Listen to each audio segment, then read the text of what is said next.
बिस्मिल्लाहिर रहमानिर रहीम।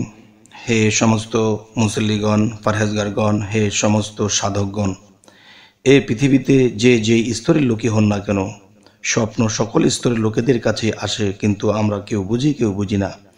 তবে এটি বুঝে চলার জন্য আল্লাহর নির্দেশ আছে। তবে আজকের যে আলোচনাটি করব, যে কেউ যদি বলে যে না স্বপ্ন আবার কি, স্বপ্ন জিনিসটা তো এটা অনেকভাবেই মানুষের সবাই দেখে, তাহলে দেখেন হযরত ইউসুফ আলাইহিস সালামের কাছে যে স্বপ্ন আসতো, সেই স্বপ্ন ব্যাখ্যা যেখানে যাকে দিয়েছে সেই ঘটনাই ঘটেছে। যেই কারণে এই স্বপ্নের ব্যাখ্যা দিয়েছে সেই কারণটি অবশ্যই ফলেছে, ঘটেছে। তাই বলবো অবশ্যই আল্লাহর তরফ হতে, আত্মজগৎ হতে, চিন্তার রাজ্য হতে আমাদের কাছে স্বপ্ন এসে উপস্থিত হয় এবং আমরা দেখতেও পাই, কিন্তু আমরা সেই পথে সেই মতে চলি না বলে আমরা বিভিন্ন দুঃখ দুর্দশা আমাদের লেগেই থাকে। তাই আজ আমি মোহাম্মদ শামীম আলী আপনাদের সামনে যে আলোচনাগুলো করব অবশ্যই খেয়াল করে শুনবেন। দেখুন, কেউ যদি স্বপ্ন দেখে যে সূরা আর রাদ এর কিছু অংশ পড়তেছে, তখন এই স্বপ্নের ব্যাখ্যা আপনি কি করবেন? এই স্বপ্নের ব্যাখ্যাটি হবে দ্বীনের দাওয়াতের রক্ষণাবেক্ষণকারী হবে তিনি, এবং দ্রুত বৃদ্ধ হয়ে যাবে। আচ্ছা, দ্রুত বৃদ্ধ হয়ে যাবে, এরপরে কি বলা হয়েছে? কেউ বলেন যে তাড়াতাড়ি মৃত্যু হবে এবং দরিদ্র লেগেই থাকবে। আচ্ছা, তাহলে এই কথাগুলো আমাদের অবশ্যই চিন্তা করার আছে যে আর রাত সূরার মধ্যে কি বলা হয়েছে। আচ্ছা, এবার আসি, কেউ যদি সূরা ইব্রাহিম বা এর কিছু অংশ পড়তে দেখে, আল্লাহ তাআলার নিকট তার দ্বীন এবং কার্যকলাপ অত্যন্ত পছন্দনীয় হবে। তওবাকারী ও তসবিহ পাঠকারীর মধ্যে অন্তর্ভুক্ত হবে। আলহামদুলিল্লাহ। আরও একটি বিষয় বলছি, কেউ যদি সূরা হিজর বা এর কিছু অংশ পড়তে দেখে, সে আল্লাহ তাআলা এবং মানুষের নিকট প্রশংসনীয় হবে। বাদশাহ পড়লে তার সময় শেষ হয়েছে মনে করতে হবে। বিচারক পড়লে তার চরিত্র উত্তম হবে। আলেম পড়লে সম্মানের সাথে মৃত্যুবরণ করবে। তবে হে সমস্ত জগতবাসী, এই কথাগুলো আল্লাহর কোরআন দিয়ে হচ্ছে। এই কথাগুলো কেউ কোনোদিন ছোট মনে নেবেন না, অন্য মনে নেবেন না। অবশ্যই আল্লাহর তরফ থেকে যেরকম কোরআন নাজিল করা হয়েছে, এই কোরআনের মধ্যে আল্লাহ সমস্ত ফয়সালা দিয়েছে, স্বপ্নের তাবিরগুলো আল্লাহ দিয়েছে। আমরা অবশ্যই বুঝে চললে আমাদের ইহকাল ও পরকাল ধন্য হবে। এবার আসি, কেউ যদি স্বপ্ন দেখে সূরা নাহল বা এর কিছু অংশ পড়তে দেখতেছে, তাহলে এর অর্থ কি হবে? এর ব্যাখ্যা হবে সে ইলম বা জ্ঞান লাভ করবে। আলহামদুলিল্লাহ। অসুস্থ হইলে আরোগ্য লাভ করবে এবং রাসূলুল্লাহ সাল্লাল্লাহু আলাইহি সাল্লাম এর অনুগত্যশীল হবে এবং তার রিজিক সংক্ষিপ্ত থাকবে। এবার আসি, কেউ যদি স্বপ্ন দেখে যে তিনি বনে ইসরাইল বা এর কিছু অংশ পড়তে দেখতেছে এবং ঘুম থেকে জেগে তিনি চিন্তায় পড়ে গেলেন, আমি সূরা বনে ইসরাইলের অংশ পড়তে দেখলাম, কেন, কি বুঝাইলেন আল্লাহ? তখন এটি বোঝানো হলো আল্লাহর নিকট মর্যাদা সম্পন্ন লোক হিসেবে গণ্য হবেন। সুবহানাল্লাহ, আলহামদুলিল্লাহ।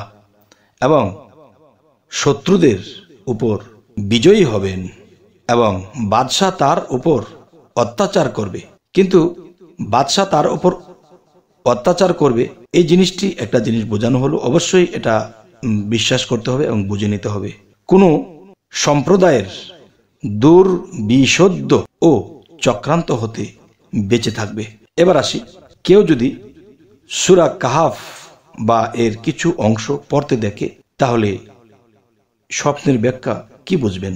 এটি বুঝতে হবে তার আশা আকাঙ্ক্ষা পূর্ণ হবে, অবস্থা ভালো হবে এবং এত দীর্ঘ জীবন পাবে যে জীবনের প্রতি বিরক্ত হয়ে যাবে এবং মৃত্যুর প্রতি আগ্রহ সৃষ্টি হবে এবং যে সম্প্রদায়ের আশ্রয় নিবে তাদের দ্বারা উপকৃত হবে। আরও একটি বিষয় বলছি, সেটি হলো দেখুন, কেউ যদি স্বপ্নে দেখে যে সূরা তাহা বা এর কিছু অংশ পড়তে দেখে, জাদুকরের জাদু তার কোনো ক্ষতি করতে পারবে না, ভালো কাজ করবে, সৎ লোকের সাথে জীবনযাপন করবে এবং তাহাজ্জুদ নামাজকে খুব পছন্দ করবে।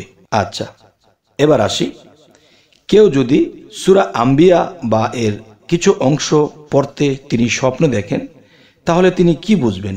যে কঠিনের পর নম্রতা এবং দুঃখ দরিদ্র, নম্রতা এবং দুঃখ দরিদ্র পর প্রাচুর্য লাভ করবে এবং তাকে জ্ঞান ও বিনয়ে গুণ দেওয়া হবে এবং মানুষের প্রতি ভালো ধারণা রাখিবে। আলহামদুলিল্লাহ। এবার আরও একটি বিষয় বলছি, কেউ যদি স্বপ্ন দেখে সূরা হজ বা এর কিছু অংশ পড়তে দেখবে, আল্লাহর রহমতে বারবার হজ ও উমরা তৌফিক হবে, আর অসুস্থ থাকিলে মারা যাবে। আর সেই মারা যাওয়াটা অত দুঃখজনক নয় অবশ্যই, যেহেতু আল্লাহর কালামটি পড়ে যদি তার মৃত্যুও হয়, আল্লাহ সহায় হবেন। এবার আসি, কেউ যদি সূরা মুমিন বা এর কিছু অংশ পড়তে দেখবে, তার ঈমান দৃঢ় হবে এবং ঈমানের উপরই মৃত্যুবরণ করবে। রাত্রে দীর্ঘ সময় দণ্ডায়মান থাকিয়া ইবাদত জিকির, কথাটি আমি আবার বলছি, কেউ যদি সূরা হজ বা এর কিছু অংশ পড়তে দেখবে, আল্লাহর রহমতে বারবার হজ উমরা তৌফিক হবে এবং অসুস্থ থাকিলে মারা যাবে এবং সেই মারা যাওয়াতে আল্লাহ সহায় হবেন। কেউ যদি সূরা মুমিন বা এর কিছু অংশ পড়িতে দেখে, তার ঈমান দৃঢ় হবে এবং ঈমানের উপর মৃত্যুবরণ করবে। রাত্রে দীর্ঘ সময় দণ্ডায়মান থাকিয়া ইবাদত জিকির আজকার করা পছন্দ করবে, আল্লাহ তাআলার নিকট বিনয়ী হবে। এবার আসি, কেউ যদি সূরা নূর বা এর কিছু অংশ পড়তে স্বপ্নে দেখে, আল্লাহ তাআলা তার অন্তর এবং কবরকে নূরান্বিত করে দিবেন। সুবহানাল্লাহ, আলহামদুলিল্লাহ। এবং সে সৎ কাজের আদেশ এবং মন্দ কাজের নিষেধ করবে। আল্লাহ সন্তুষ্টি লাভের জন্যই মানুষের সাথে তার দুটি দুশ্মনী হবে। এবার আসি, কেউ যদি সূরা ফুরকান এর কিছু অংশ পড়তে দেখে, সে সত্য এবং মিথ্যার মধ্যে পার্থক্য করতে পারবে এবং সত্যকে পছন্দ এবং বাতিল করবে মিথ্যাকে।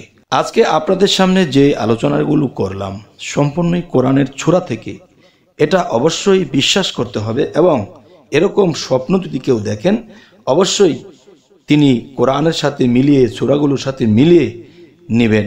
যে আপনার যদি কোনো ক্ষতিগ্রস্ত কিছু দেখেন, তাহলে তওবা করবেন এবং আল্লাহকে সিজদা করবেন এবং দুরূদ পাঠ করবেন এবং সূরা ফাতিহা 3 বার এবং দেখা যায় সূরা ইখলাস 3 বার, ফালাক 1 বার, নাস 1 বার পরে নিজের বুকে ফু দিবেন এবং সিজদা দিয়ে উঠে আল্লাহর কাছে মোনাজাত করে বলবেন যে, হে আল্লাহ, আমি তো এমুক জিনিসটা স্বপ্ন দেখেছি, আমাকে আপনি বিপদ হইলে রক্ষা করুন, আর ভালো হলে তো ভালো ইনশাআল্লাহ। তবে হে সমস্ত জগতবাসী, আমাদের চ্যানেলের আলোচনা যদি আপনাদের ভালো লাগে, অবশ্যই সাবস্ক্রাইব করে নিন, পরবর্তীতে যেন ভালো আলোচনা আপনাদের কাছে পৌঁছে দিতে পারি। তো সকলেই ভালো থাকবেন। আল্লাহ হাফিজ।